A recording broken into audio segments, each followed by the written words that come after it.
Well, if you've ever wondered what life is like having a boarding stable, your own horses, and showing horses, you've come to the right place. I'm Amber, and I'm a middle school music teacher who's vlogging her life every day until I have to return back to school. So, welcome to my farm vlog. Let's go.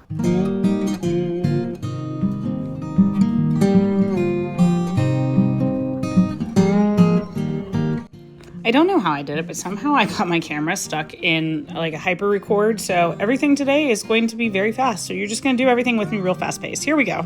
Actually, I'm going to be real honest, and that's a byproduct of my ADHD because I don't always think through things when I'm doing things in a hurry. My mind was filled with so much stuff this morning because we're getting ready to go to a show tomorrow. So I'm like, I got to get all my chores done. I have to make sure I have everything packed. And like, I keep making multiple trips to the trailer and be like, okay, do I have this?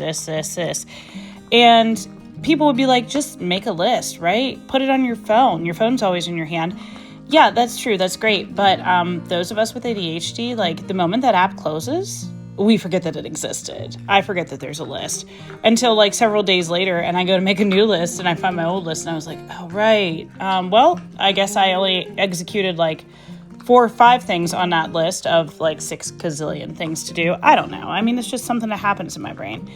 But I will tell you that if you have ADHD, maybe the farming lifestyle is something that would work for you. It really helps for me. It is actually therapy because I don't actually have to think too much through the jobs that I'm doing. Like, there's no wrong way to actually clean a stall. You just make sure all the stuff's out of it.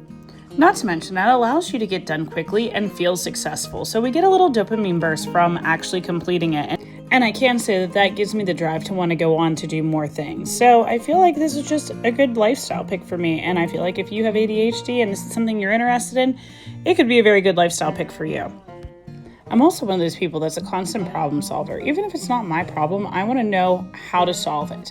So when I'm working with the horses, that allows me to think things through. If I notice something's off with the horse, if I notice they've lost weight or they seem lame or they have some sort of issue going on, I love to try and figure out what the problem is. Sometimes I can't. A lot of times I can, thanks to Google and YouTube and all the other sources that I look up information and learn things on. But that is like a big thing for me. Like, I love to solve problems. So this also gives me a huge dopamine hit, and I love it. I think too, when people think about farming and horses, they have this like romanticized view of what it is, like beautiful aesthetic footage and beautiful fields and everything's lush and green and quiet sunlit mornings, and it's just all beautiful, right? And it's not. It isn't. Half the time I'm dodging mud, hunting down missing tools, or trying to convince Ruby that she is not in charge of livestock management. But even on the chaotic days, like, this routine gives me a sense of momentum. By the time I walk out of this barn aisle, I've already solved like 3 problems, finished 5 jobs, and that's all before people have even had their second cup of coffee.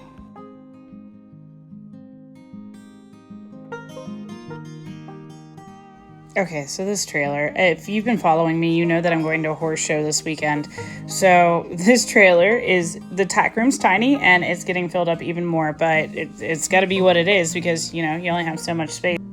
So I have to make sure everything that I need is in here. Like, my show clothes are in here, my show gear is in here, any tack that I need for the horse, my show numbers. So when we're competing, we put our show number on each side of our saddle pad, so no matter what direction we're going in the ring, the judge can see our number. It is a 2-day show, so we are staying overnight up there. We're just camping, but that means we won't be at the barn. So I have to get things ready so that Holly will at least be fed while we're gone. She needs to have grain buckets made up. So basically, I just put everything in bags so that while anyone filling in for us can just reach in and grab the bag. And of course, you know, she's spoiled, so she's getting a piece of apple every day, because that's just the way it goes. I think something that people don't consider when they get horses and say, oh, I'm going to keep them on my property, is like, you don't get vacation then. And if you're going to have somebody come over and take care of them, you have to find somebody that actually knows how to handle horses. It's not like having somebody come cat sit or dog sit or even feed your parakeet. Like, there's a lot of work that goes into going away, and it's just not something you always get to do. Well, I'm going to go finish getting ready and get ready for takeoff tomorrow. So thanks for joining me, and I will see you tomorrow.